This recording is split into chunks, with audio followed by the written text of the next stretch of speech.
Bonjour chers internautes, téléspectateurs de Presse Afrique TV HD. Aujourd'hui, au niveau, a l'honneur de recevoir une éminente personnalité qui a été à l'origine, en tout cas qui a été le président de la commission cellulaire qui a permis la mise en place de la Sénat, la commission électorale nationale autonome, et qui est aujourd'hui le président du COSC, qui est professeur de droit et de classe exceptionnelle et qui a beaucoup œuvré en tout cas dans la société civile sénégalaise. Professeur Babacar Gueye, bonjour. Bonjour Ibrahima et merci de m'inviter à cette émission. Alors donc professeur, c'est vraiment un plaisir d'être là avec vous aujourd'hui dans votre célèbre institut qui a pignon sur rue à Dakar. Et depuis combien de temps maintenant? L'Institut existe depuis 2005. Depuis 2005. Depuis 2005, ça fait quand même 19 ans, presque 19 20 ans. Voilà. Mes félicitations à vous. Merci beaucoup. C'est pas très évident et c'est un institut très réputé qui forme en tout cas des experts en droit et dans différentes disciplines juridiques, bien entendu. Mais le propos aujourd'hui de notre visite est de revenir sur le processus électoral, de revenir un peu sur le parrainage, le contrôle des parrainages par le Conseil constitutionnel, mais également aussi un peu la Sénat, son véritable rôle. Parce que comme vous avez été le président de la commission cellulaire qui a en tout cas travaillé pour la mise en place de cette Sénat-là, vous avez peut-être un mot à dire par rapport à ça. Quel a été, disons, votre cahier de charge, ou en tout cas vos TDR pour la mise en place de la Sénat? Alors, ce qui m'avait été demandé lorsque j'avais été désigné comme président de cette commission cellulaire, c'était d'arriver à faire en sorte que tous les acteurs politiques se mettent d'accord, en tout cas réussissent à avoir un consensus sur les règles qui devaient gouverner la transparence, le contrôle en vue de la transparence des élections. Alors, à l'époque, on avait l'ONEL. L'ONEL avait montré ses limites. Et donc, le président... Et quelles étaient les limites réelles? C'est l'absence de pouvoir. L'absence de pouvoir, l'absence d'autonomie. Et donc, il m'avait été demandé, le président Wade, à l'époque, m'avait demandé de réfléchir à une structure qui serait chargée de contrôler et d'observer les élections, mais une structure qui aurait beaucoup plus de pouvoir que l'ONEL. Une structure plus efficace que l'ONEL. D'accord. Et vous avez eu combien de temps? Et comment, en fait, le travail s'est passé? Parce qu'on dirait que c'était beaucoup plus inclusif et vous avez quand même mis du temps à travailler avec les différents acteurs politiques à l'époque. Écoutez, le travail a duré plus de 2 mois. Il a fallu discuter. J'ai commencé par mettre en place toute une équipe composée essentiellement de juristes, des collègues de la faculté de droit. Et nous avions en face de nous entre 80 et 100 organisations de la société civile. Et donc, avant de commencer le travail proprement dit, nous avons fait quelques études. Des études sur les différentes OGE, organisations de gestion des élections, qui existaient. À travers l'Afrique? À travers l'Afrique. L'ONEL, la Sénat, la CENI. C'était les 3 organismes. Nous avons donc fait une étude comparative. Et puis, j'ai pris mon bâton de pèlerin, j'ai fait un voyage dans les pays de la sous-région. J'ai notamment fait un voyage particulièrement intéressant au Bénin. C'est d'ailleurs à partir du Bénin que j'ai eu l'idée de proposer aux acteurs politiques de proposer le nom de Sénat. Donc vous avez vraiment les coups de franche parce que vous avez été jusqu'au Bénin, après un modèle qui vous a séduit et vous avez fait cette proposition-là. Cela veut dire que vous n'aviez pas, en tout cas, les mains, disons, liées pour vous limiter, disons, à un champ bien précis.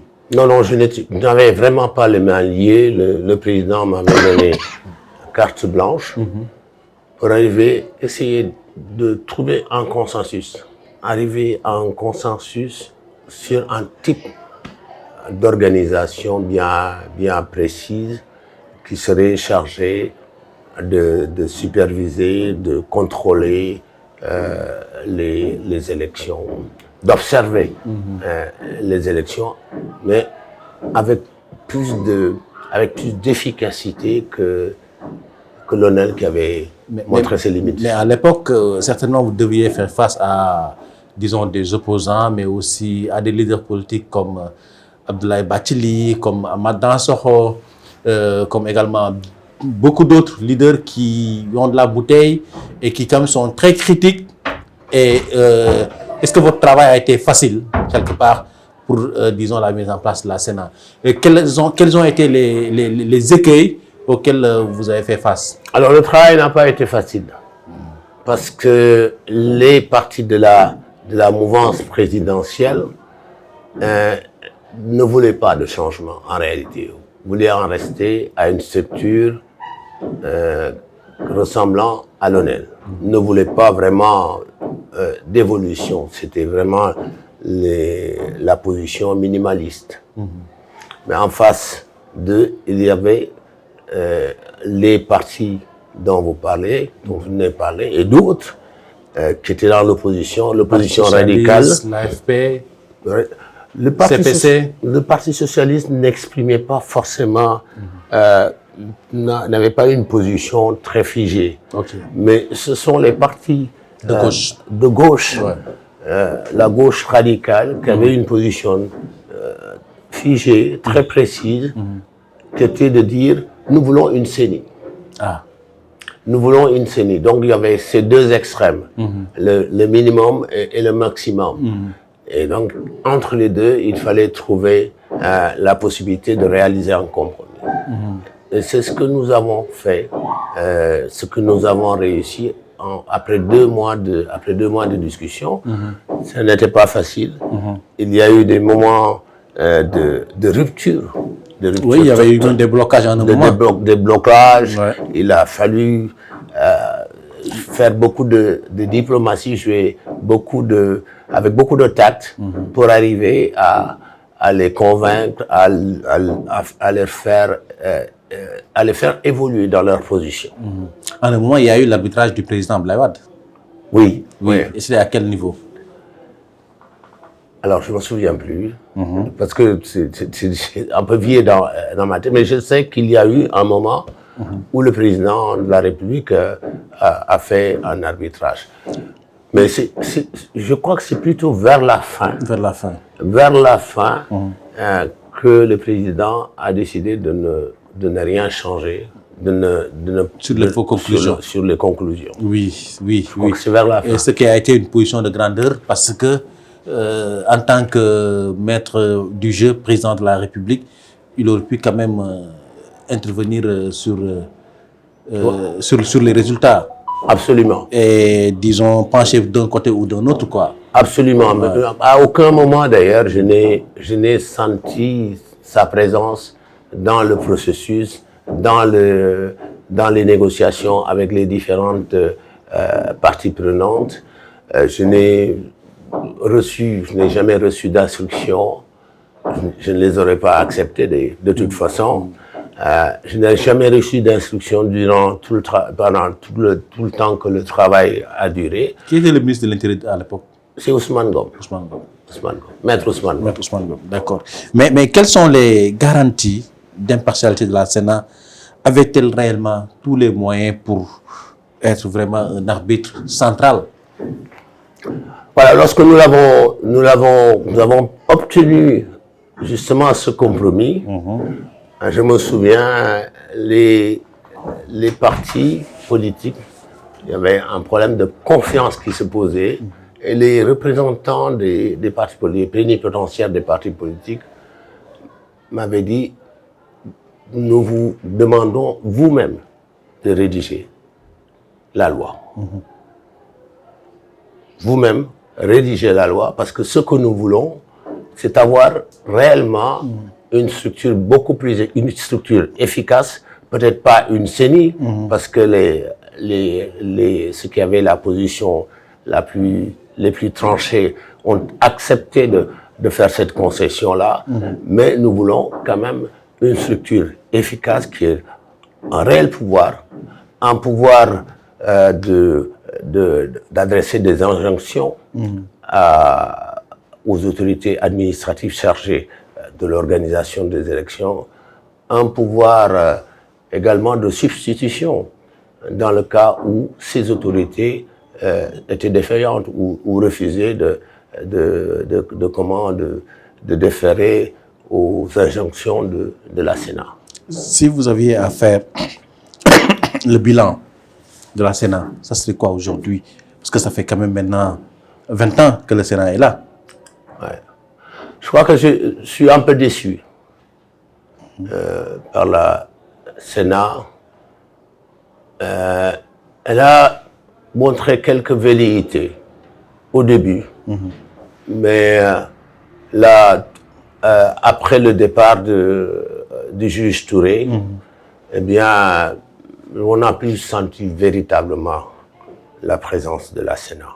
On l'a plus senti véritablement efficace, véritablement capable de faire des injonctions.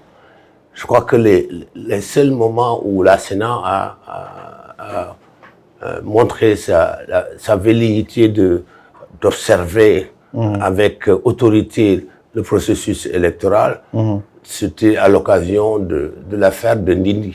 Oui. De l'affaire de Ndindi. Mais après ça, la structure s'est endormie. L'affaire de Ndindi, vous pouvez revenir sur ça? Vous vous rappelez de ça?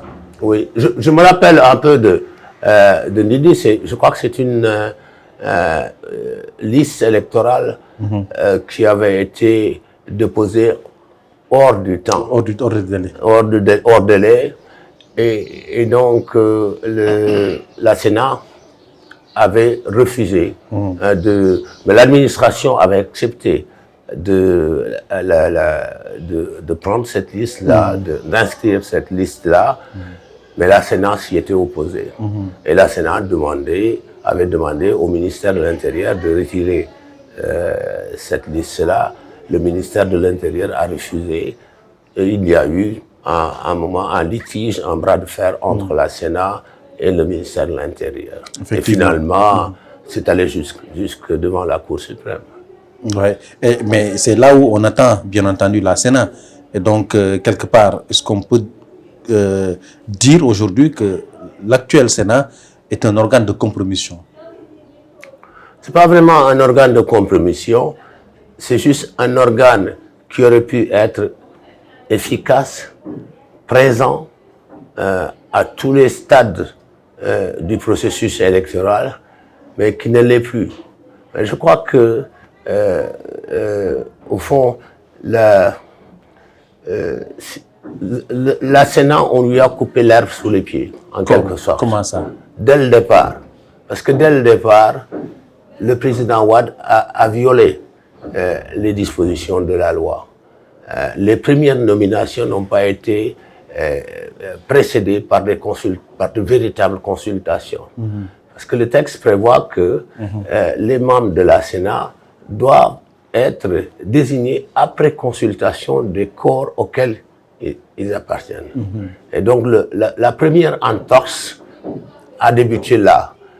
Parce que le président a choisi délibérément ses hommes à lui, ceux qu'il voulait qu'ils soient dans le... Alors que le texte prévoyait une compétence liée du président de la République. Donc le président de la République devait choisir, doit toujours choisir sur une short list de 3 personnes désignées, proposées par leur corps d'origine. Il doit en choisir, voilà, il doit choisir les membres parmi ces 3 personnes-là. Malheureusement, cette règle n'a jamais été appliquée par le président Wade, ni par son successeur d'ailleurs. Ouais, malheureusement. Donc c'est en fait quelque chose qu'on peut reprocher au président Wade et que son successeur a perpétué. Et d'ailleurs, normalement, les membres de la Sénat sont nommés pour 6 ans non renouvelables. C'est ça.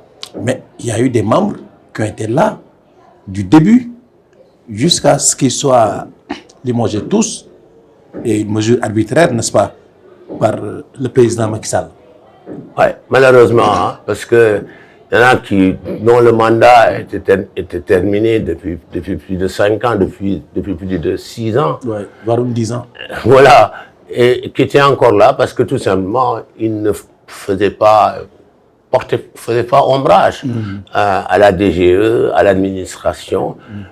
Et c'est cette année seulement, cette année-ci, enfin, l'année dernière, puisqu'on est en 2024, c'est lorsque la Sénat a commencé à vouloir véritablement appliquer ses prérogatives que le président a décidé de changer entièrement la composition de la Sénat, de renouveler complètement la Sénat. Mais justement, que dites-vous de ce décret de nomination des membres de la Sénat?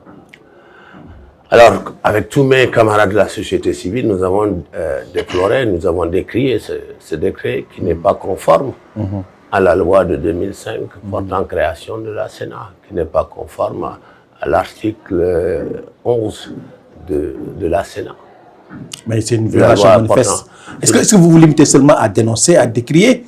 Mais quels sont les moyens dont dispose COSC et la société civile pour quand même faire ployer le pouvoir? Nous n'avons pas seulement dénoncé, un d'entre nous a introduit un recours, en l'occurrence Ndiaga Sylla a introduit un recours que nous avons soutenu. Vous l'avez soutenu comment? C'est-à-dire lorsqu'il a décidé d'introduire son recours, nous en avons discuté. Nous en avons discuté et nous lui avons apporté notre soutien. Voilà. Ce n'était pas la peine que toute la société civile fasse ce recours-là. Une personne suffisait. Et donc, cette personne, c'est Ndiaga Sylla, qui a exprimé tout de suite le désir d'introduire ce recours, de faire ce recours. Et nous l'avons soutenu. Mais il a été débouté par la Cour suprême. Pensez-vous que c'est normal? Parce qu'il est quand même électeur. C'est une question d'interprétation. C'est une question d'interprétation. Je crois qu'il était dans son bon droit d'introduire ce recours, mais malheureusement, la Cour suprême ne l'a pas suivi et il lui a opposé donc le défaut d'intérêt à agir. On lui a dit qu'il n'avait pas intérêt à agir en tant qu'électeur. Alors, comme si l'électeur était moins important que le candidat. L'électeur a un rôle, joue le même rôle parce que c'est l'électeur qui choisit le candidat, qui va choisir qui va désigner le président de la République.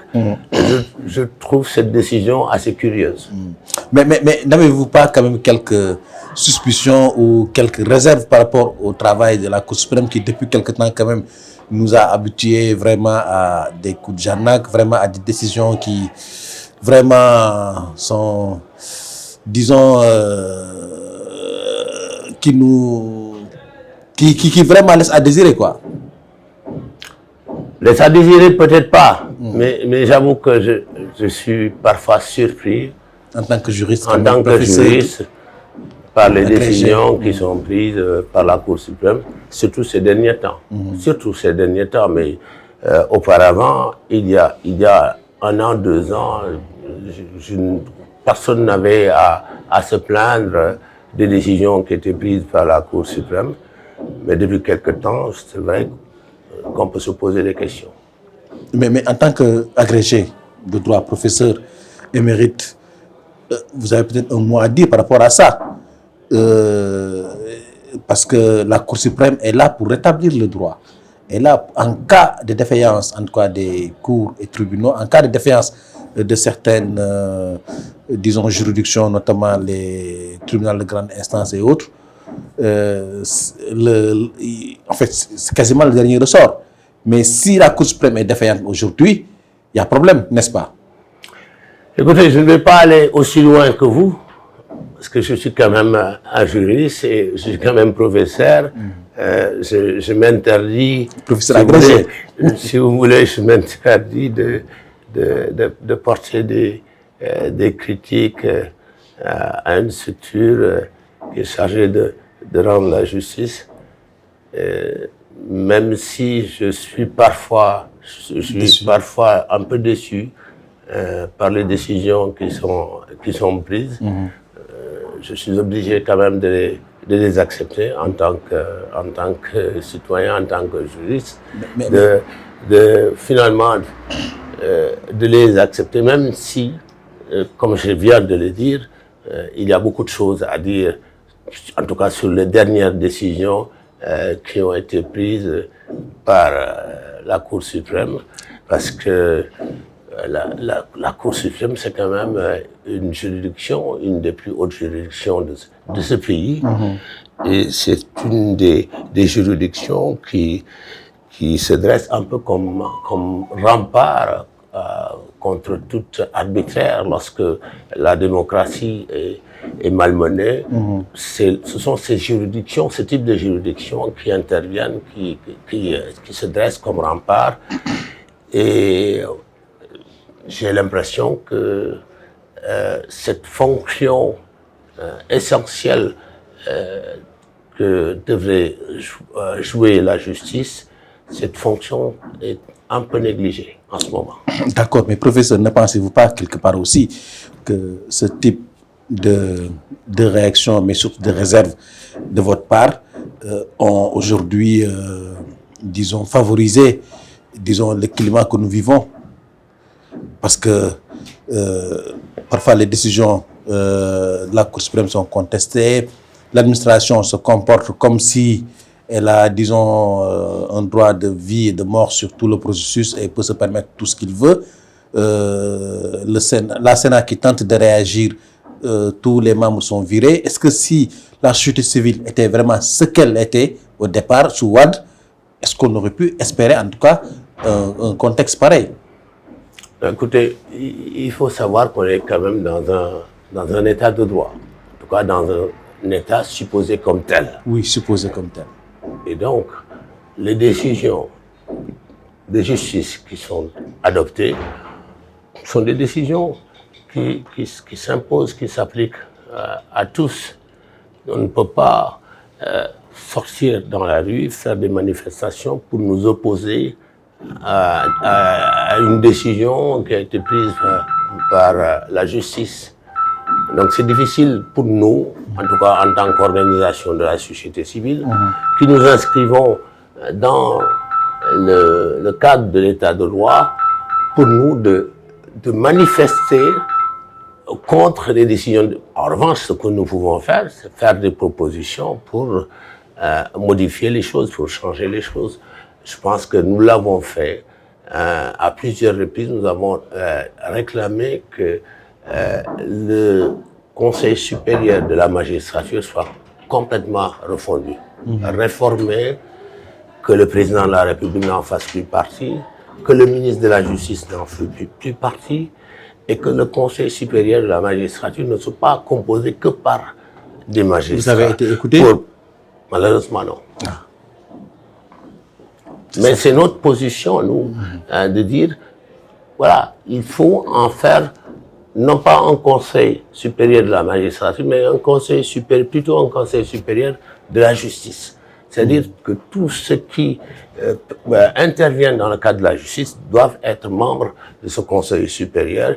Et je crois qu'il faut couper le cordon ombilical entre le conseil supérieur et le pouvoir exécutif. Et vous pensez que ça c'est possible au Sénégal? Absolument. Même avec un autre pouvoir qui arrive?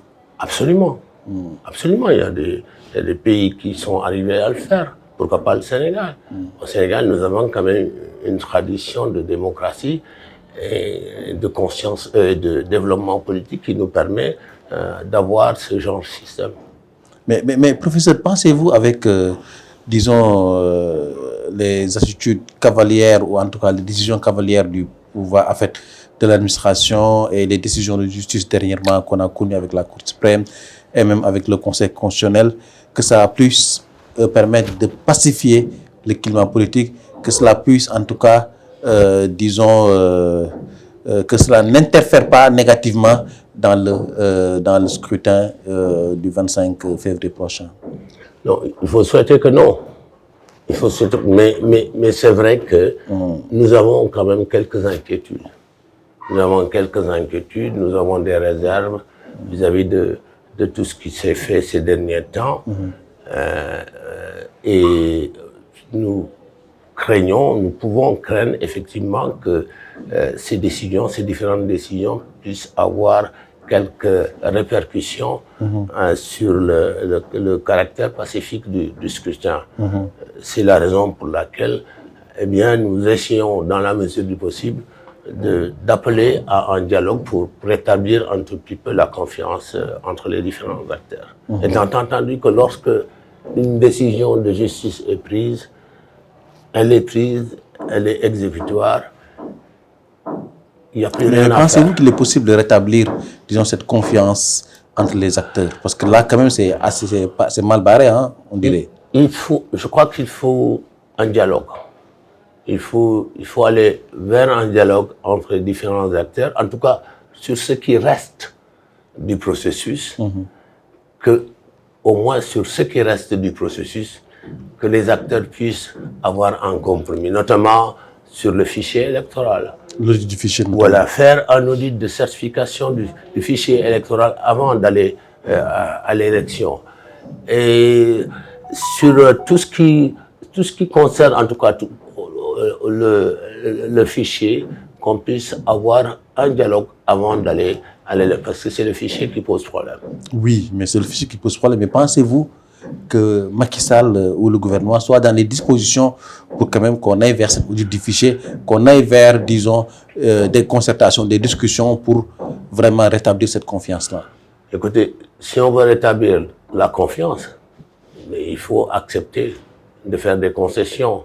Et il faut savoir si l'on veut aller vers un processus pacifique ou pas. Si on veut aller vers un processus pacifique, eh bien, le bon sens voudrait que, au moins, sur ce fichier qui a posé problème à l'occasion du parrainage, qu'on puisse se mettre d'accord, qu'on puisse avoir un compromis, un minimum de consensus pour rétablir la confiance. Parce que c'est la confiance qui est à la base de l'élection. L'élection est déterminée. Vous pouvez avoir un mauvais texte, mais si les acteurs ont confiance dans ce texte-là, eh bien, vous êtes sûr que vous aurez une élection paisible, une élection pacifique. Mais en tant que président du COSC, avez-vous un plan d'action pour ramener en tout cas les différents acteurs autour de la table? Pensez-vous que ça puisse être possible à quelques jours de la présidentielle, de l'ouverture de la campagne, de ramener tout le monde autour de la table? À tout moment, il est possible de dialoguer. Je me souviens en 2000, lorsque le président Ouad a dit « Je ne vote pas avec les cartes israéliennes tant qu'un audit n'aura pas été fait du fichier électoral ». On a fait, en l'espace de 15 jours, on a fait l'audit du fichier électoral. Et je me souviens, c'est le président Abdou Diouf qui nous avait donné un hélicoptère pour aller distribuer, donner des nouvelles fiches, la nouvelle carte électorale. C'était possible. Mais si on le veut, si on le veut vraiment, s'il y a une réelle volonté et la sincérité qu'il faut, il est possible, il est encore possible d'aller vers un dialogue et de corriger ce qu'on peut encore corriger. Ce qui peut permettre d'aller à une élection pacifique. Une autre mesure qui pourrait peut-être rassénérer, rendre le climat social moins tendu, serait de libérer les prisonniers, les détenus politiques, les détenus d'opinion. Si on arrivait à les libérer avant le scrutin, eh bien, on contribuerait fortement à faire baisser la tension. Et vous pensez que c'est possible? Vous pensez que Macky va accepter cela? Non, je ne pense rien. Je suggère simplement. D'accord. Maintenant, c'est à lui de prendre la décision. Mais si on veut réellement ramener le calme, faire baisser la tension politique au Sénégal, il y a des leviers sur lesquels on peut s'appuyer, et la libération de ces... Mais est-ce que la société civile travaille sincèrement pour ça? Et est-ce qu'il y a eu en tout cas des pas qui ont été posés pour vraiment ramener les différentes parties autour de la table? Parce que aussi, il ne suffit pas de le dire, mais il suffit aussi de poser des actes pour ça. Qu'est-ce que, en tout cas, le COSC ou les membres de la société civile ont fait réellement pour ramener tout le monde autour de la table? Là, ces derniers temps... Qu'est-ce qu'il faut faire? Parce que si ce n'est pas encore fait, est-ce que vraiment vous avez travaillé sur un plan d'action par rapport à ça? Nous sommes en train nous avons mis en place une structure, un comité de facilitation qui a, vous l'avez vu, rendu public un communiqué récemment, il y a 2 jours. Le COSC fait partie de ce comité. Et nous s'appelle comment? Comité de facilitation, qui est beaucoup plus large que le COSC, qui va au-delà du COSC. Et nous devons nous réunir cette semaine à nouveau pour voir quelle stratégie adopter, comment essayer d'amener les uns et les autres à accepter le débat politique, à accepter en tout cas le dialogue politique pour essayer de sortir de l'ornière où nous nous trouvons en ce moment. Et quelles sont vos espérances pour la réussite de cette mission-là? Est-ce qu'il y a réellement espoir pour la réussite de cette mission, compte tenu des crispations des différents camps? Écoutez, je ne peux pas préjuger de ce qu'on aura comme conséquence, mais je sais simplement qu'il arrive un moment où les partis en litige, en conflit, en contentieux, acceptent de bonne grâce une médiation. Je crois que tous les conflits se terminent autour d'une table. Alors ce que nous voulons, ce que nous souhaitons, c'est que cette médiation, ces tentatives que nous allons entreprendre, que ces tentatives arrivent au bon moment. Si elles arrivent au bon moment, ça veut dire que si les protagonistes, les différents protagonistes acceptent, ont besoin de cette médiation, nous la ferons. Mais je ne peux pas préjuger par avance du résultat que nous aurons à la suite de cette médiation. Mais d'accord, Monsieur le Président, nous sommes à mi-chemin en tout cas de l'émission Haut Niveau, et nous rappelons que nous recevons pour ce numéro-ci professeur Babacar Gaye, professeur agrégé de droit et président du COSC et directeur ou président de l'Institut de droit de Dakar. Alors donc, professeur, pour ce qui est du contrôle des parrainages, il y a eu beaucoup de plaintes et de complaintes. Et ce lundi, les partis ou les coalitions qui ont été recalées déposent un recours entre lundi et mardi. Pensez-vous que ces recours-là vont aboutir? Si ces recours sont bien fondés en droit, il n'y a pas de raison qu'ils ne débouchent pas, qu'ils n'aboutissent pas à un résultat positif. S'ils sont bien fondés en droit. Voilà. Il n'y a pas de raison. Ça ne veut pas dire non plus dire que elles sont rejetées. Si elles sont rejetées, c'est parce qu'elles ne sont pas fondées. Mais en tout cas, je pars d'un préjugé favorable à l'égard du Conseil constitutionnel en disant que, eh bien, si ces recours sont bien fondés, bien argumentés en droit, eh bien, normalement, elles doivent pouvoir être acceptées. Et comment jugez-vous le travail du Conseil constitutionnel par rapport au traitement des parrainages? Je crois que le travail constitutionnel, on l'a mis dans une situation difficile. Comment?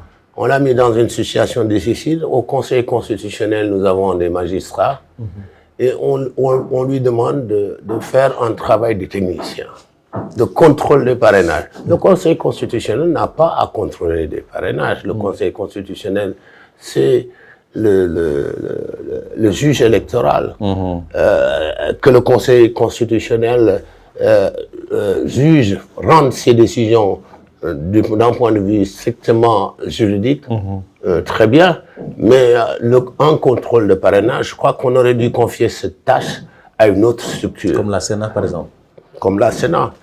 Parce que ce travail qu'on a confié au Conseil constitutionnel et qui est imparfait, parce que le Conseil constitutionnel n'est pas une organisation composée de techniciens, c'est un travail de techniciens. Des erreurs ont été commises et ces erreurs rejaillissent sur le travail et sur la réputation, sur la crédibilité du Conseil constitutionnel, qui est quand même une des structures de la justice, une des structures les plus prestigieuses. Moi, je trouve ça désolant et je crois qu'il va falloir, après cette élection-ci, faire une réforme, libérer totalement le Conseil constitutionnel de cette charge qui incombe plutôt à des techniciens. Ouais, ça, quand même, c'est un avis vraiment partagé. Mais en fait, moi, la question que je me pose, c'est qu'en 2019, il y avait le parrainage, le contrôle des parrainages. Et pourquoi, en fait, ils n'ont pas tiré leçon des sessions de 2019? Parce que quand même, en 2019 aussi, il y avait beaucoup de couacs, il y avait beaucoup de problèmes. Et donc, c'était l'occasion de revenir, de faire le bilan et de se dire, voilà ce qu'il faut faire pour 2024, avant d'en arriver à 2024. Mais qu'est-ce qui s'est passé? Pas de volonté politique. À la base de toutes les décisions, il y a la volonté politique. On vise un objectif bien précis.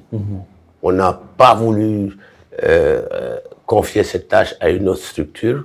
Eh bien, on l'a à nouveau confié au Conseil constitutionnel, dont on sait pertinemment qu'il n'a pas les compétences nécessaires et qu'il a besoin plutôt de rendre des décisions sur ce qu'il sait faire, et voilà, sur ce qu'il sait faire, mais malheureusement, on lui demande de faire un travail de technicien, et ce qui a pour conséquence de décrédibiliser cette structure qui normalement est une structure prestigieuse. Ouais. Mais pourquoi aussi la jurisprudence Sangaré n'a pas été appliquée à Ousmane Sonko, qui a quand même une quittance, mais qui n'a pas pu avoir d'attestation, et disons, il a été recalé par, disons, faute d'attestation. Et donc, est-ce que aussi, quelque part, ce n'est pas une des limites du Conseil? Ce n'est pas vraiment une limite du Conseil, parce que la Commission, son rôle, c'était de vérifier que toutes les pièces étaient là, qu'il n'y avait pas de pièces manquantes. Parce qu'il y a encore la possibilité de faire un recours. Et je crois que les avocats d'Ousmane Sonko vont introduire un recours. C'est à l'occasion de ce recours-là qu'ils vont vraiment argumenter et le Conseil sera obligé d'examiner au fond cette question-là. Donc, il n'est pas trop tard. Il n'est pas trop tard. Il n'est pas trop tard pour que un changement intervienne, pour que le président Ousmane Sonko puisse être accepté parmi les candidats, puisse devenir le 22e candidat. En tout cas, ce recours existe en droit si la requête est bien argumentée, eh bien, il n'y a pas de raison pour que cette candidature ne soit pas... Vous avez raison d'évoquer la jurisprudence Sankaré de 2018 et celle de 2017, là récemment, eh bien, par ce même Conseil constitutionnel. Donc, il n'y a pas de raison pour que cette candidature ne soit pas acceptée si le recours est bien introduit dans les règles de l'art et si le contenu du recours est bien argumenté. Et pour le cas de Karim Wade, il y a une polémique sur sa nationalité française. Et pourquoi le Conseil constitutionnel n'a pas, disons, vidé cela? Parce qu'on parle d'une exclusivité, d'une nationalité exclusivement sénégalaise. Alors, ça fait partie quand même des pièces. Pourquoi le Conseil constitutionnel n'a pas, disons, cherché à savoir si réellement il y a une double nationalité de Karim Wade ou pas? Surtout que depuis le début, les gens en parlent. Est-ce que c'est le rôle du Conseil constitutionnel de le faire? Parce que le Conseil constitutionnel a déjà bien assez à faire. Avoir 93 candidatures, vérifier les parrainages, ensuite recevoir les requêtes, les traiter dans le laps de temps qui reste, parce que n'oubliez pas que c'est le 20 que les candidatures définitives doivent être rendues publiques. Eh bien, c'est pas évident que le Conseil constitutionnel puisse faire ce travail-là. Et puis, de toute façon, la loi est assez laconique sur cette question. On nous dit simplement que le candidat doit être exclusivement de nationalité sénégalaise. Qui est chargé de vérifier le caractère exclusif de la nationalité sénégalaise? A priori, on croit sur parole à ce qu'il dit. Maintenant, à charge normalement pour celui qui, d'après moi, l'interprétation que je fais, c'est à charge de celui qui conteste le caractère exclusif de cette nationalité d'apporter la preuve à condition qu'on ait intérêt à agir. À condition qu'on ait intérêt à agir. À condition qu'on ait intérêt à agir. Donc on peut dire que quelque part, Thierno Alassane Sall n'a pas intérêt à agir, ou bien? Ah si, il est candidat. Ah, il est candidat. Il est candidat. Il a le droit de contester la candidature d'un autre candidat.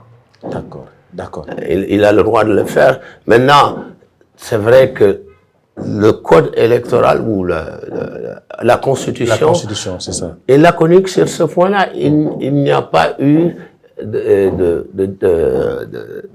d'actes subséquents permettant de déterminer comment on peut contester, qui est habilité à contester le caractère exclusif de la candidature. Il y a une lacune. La déclaration d'honneur, la déclaration sur l'honneur. Il n'y a que la déclaration sur l'honneur. Et si le candidat est pris à défaut par rapport à cette déclaration sur l'honneur, est-ce qu'il y a des sanctions qui sont prévues? Là aussi, le texte est laconique. On n'a pas prévu explicitement une sanction a posteriori. En réalité, cette disposition doit être envisagée comme une mesure a priori, c'est-à-dire comme une manière d'empêcher une candidature dont le bénéficiaire ne serait pas exclusivement de nationalité sénégalaise. Mais je ne vois pas, je n'ai pas vu dans la législation de sanctions a posteriori. Ok, donc c'est une des limites de la loi.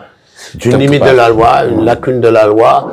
Sans doute qu'on n'a pas abordé cette question avec tout le sérieux qu'on devrait. On ne l'a pas abordé de manière exhaustive. Mais je pense que c'est une question importante qu'il va falloir évoquer. Dans le code électoral. Ouais, il va falloir l'évoquer peut-être dans la future réforme du code électoral. Donc légiférer un peu plus précisément dans ce domaine-là. Mais Président, nous avons été au courant en tout cas que beaucoup d'électeurs, beaucoup de citoyens peinent à, disons, trouver leur carte d'électeur après la révision exceptionnelle des listes électorales. Est-ce que la société civile est au courant de cela? Nous sommes au courant. Nous sommes au courant et nous avons même interpellé les autorités administratives sur la question. Parce que nous sommes en contact avec l'autorité chargée d'organiser les élections. Et nous l'avons également interpellé sur la distribution des cartes d'électeurs. Parce qu'à un moment donné, on a suspecté la DGE de distribuer en catimini les cartes d'électeurs. Et en réalité, il y a une disposition du code électoral qui permet de distribuer à tout moment les cartes d'électeurs. Et je crois que, mais le problème se pose effectivement pour les personnes qui vont chercher leur carte d'électeur et qui ne les trouvent pas.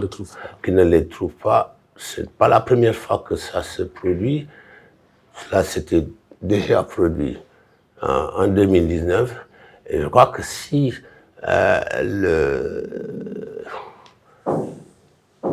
la non-disposition, la non-mise à disposition de ces cartes d'électeurs, si ces cartes d'électeurs ne sont pas mises à disposition, cela peut poser un problème pour l'élection, pour la légitimité de celui qui sera élu. Après, cela peut biaiser, si vous voulez, l'élection. Mais n'oubliez pas que c'est 45 jours avant le scrutin que cette carte d'électeur doit être mise à disposition.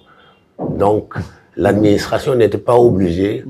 Je ne sais pas combien de jours il reste maintenant pour l'élection. Il reste moins de 50 jours. Il reste moins de 55 jours. Mais le texte prévoit que 45 jours, au moins, avant le scrutin, les cartes d'électeurs doivent commencer au moins à être distribuées. Non, il reste moins de 40 jours. Moins de 40 jours. Donc, moins de 40 jours. Là vraiment, il n'y a pas de raison. Il n'y a pas de raison pour que les électeurs ne puissent pas recevoir leur carte. En tout cas, nous avons, si vous voulez quadriller le pays, nous avons des observateurs à long terme dans chaque département. Et ces observateurs peuvent appuyer, peuvent recevoir les doléances des personnes. Les personnes qui ont des difficultés pour retrouver leur carte d'électeur peuvent s'adresser à eux. Ils vont les aider en tout cas au moins aller à l'endroit précis où ils sont censés trouver leur carte d'électeur. Mais j'avoue que c'est un problème, ça. Mais une question qui a failli m'échapper, Président. Mais pensez-vous normal que la Sénat dise qu'il n'a pas un fichier électoral à jour, alors que la révision exceptionnelle est terminée depuis le mois de mai 2023? Et pensez-vous que c'est normal? Non, là, pour vous dire la vérité, c'est inacceptable. Normalement, la Sénat, d'abord, la Sénat doit être présente à tous les stades, tout le processus. Tout le processus, il doit le superviser, y compris la révision. Par conséquent, la Sénat doit avoir le fichier quasiment au même moment que la DAF. Voilà. Et la Sénat devait avoir exactement le même fichier que la DAF. Et le fait que la Sénat n'ait pas le fichier actualisé, c'est vraiment une grosse faute. Ah oui. C'est une grosse faute. Mais donc, les rapports entre DAF, DGE et Sénat, là, on a l'impression qu'il y a une connivence quelque part. Et d'ailleurs, cela me plonge sur l'autre question. Pas forcément. Pas forcément. Oui, mais il y a parfois des tiraillements, souvent des tiraillements entre Sénat. Et ces derniers temps, il y en a eu entre la Sénat et la DGE. Effectivement. Et d'ailleurs, c'est ce qui a provoqué le limogeage de tous les membres de la Sénat. Voilà. Or, quand même, la Sénat, les membres devraient être renouvelés au tiers. Absolument, c'est ça. C'est ça qui est prévu par les textes. C'est ce qui est prévu par l'article 6, non, l'article 11. 11. D'accord. Mais maintenant, par rapport à tous ces manquements-là, pensez-vous qu'on s'achemine vraiment vers un scrutin libre, démocratique et transparent? Et vous, quelles sont vos craintes par rapport à, disons, la transparence, à la sincérité du scrutin du 25 février prochain? Écoutez, c'est la raison pour laquelle nous avons mis en place ce comité-là avec plusieurs structures qui sont là-dedans et que nous avons décidé d'appeler à un dialogue. Nous allons rencontrer les différentes parties, les différents protagonistes pour leur demander de créer les conditions d'une confiance retrouvée dans le processus électoral. Et le principal souci tourne autour du fichier électoral, des cartes d'électeurs, la mise à disposition des cartes d'électeurs, mais également les détenus d'opinion. Parce que le fait de libérer les détenus d'opinion, ceux qui sont retenus parce qu'ils ont fait une manifestation. On poste sur Facebook ou un statut WhatsApp. Voilà, c'est ça. Et ces détenus, tous ces détenus, y compris les plus importants, Ousmane Sonko et Bassirou Diomaye Faye, qui sont candidats, le fait de les libérer contribuerait à faire baisser la tension et à calmer la situation et peut-être à contribuer à ramener un peu plus de confiance. Si tout cela est couplé avec un audit de certification du fichier électoral. Alors, professeur, ma dernière question. D'habitude, le COSC, à la veille de la présidentielle, déroule un programme d'activité. Alors, pour cette année-ci, quel est en tout cas votre programme? Écoutez, notre programme, il est déroulé depuis 2 ans. Parce que nous avons un programme multi-élections. Nous avons observé les élections locales, nous avons observé les élections législatives et nous avons mis en place tout un programme pour observer l'élection présidentielle. C'est pour ça que nous avons déjà installé dans les différents départements les observateurs à long terme qui observent aussi bien la transparence que les cas de violence, font le monitoring de la violence, monitoring de la corruption et qui nous remontent déjà les informations.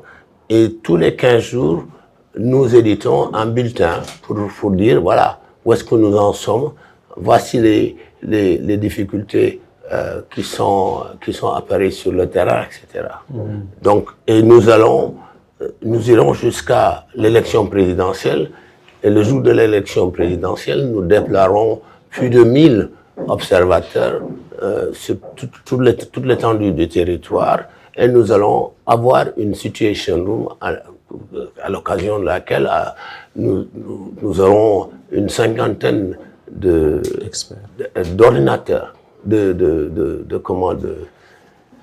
d'experts en informatique qui vont nous faire remonter toutes les informations, aussi bien les incidents que les résultats. N'avez-vous pas peur qu'il y ait une coupure d'Internet le jour du scrutin?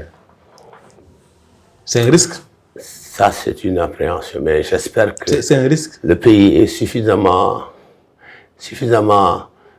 calme, développé sur le plan politique et que la tradition de démocratie de notre pays fera qu'on n'arrivera pas à cette extrémité au Sénégal.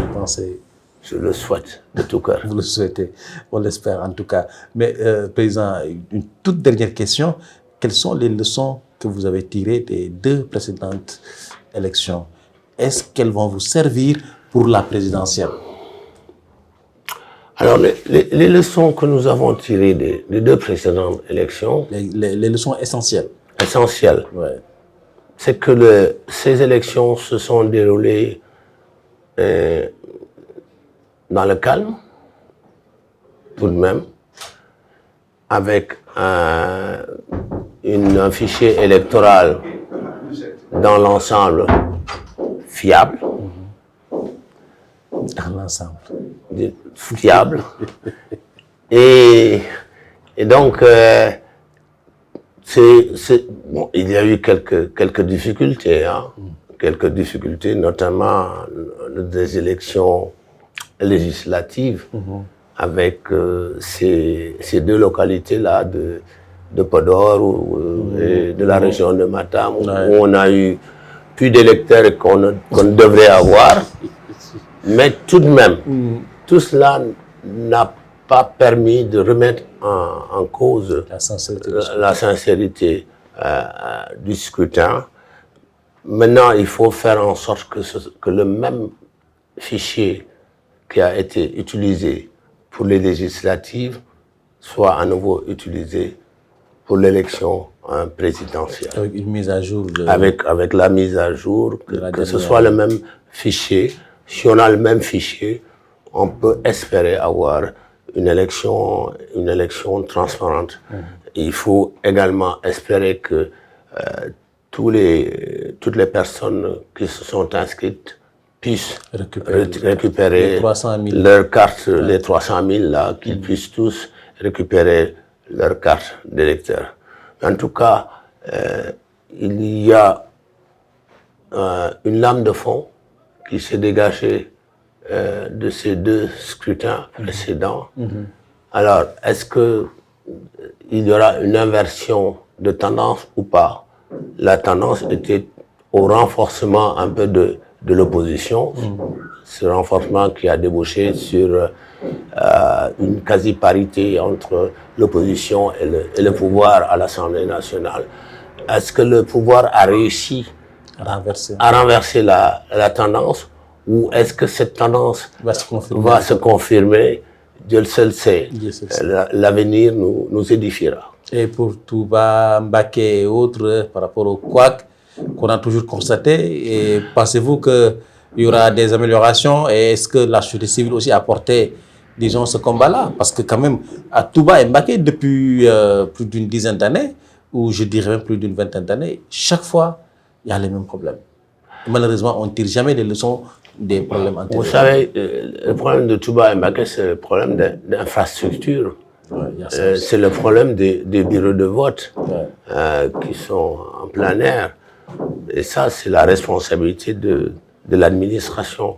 C'est sa responsabilité de veiller à faire en sorte que l'élection puisse se dérouler dans des lieux sécurisés.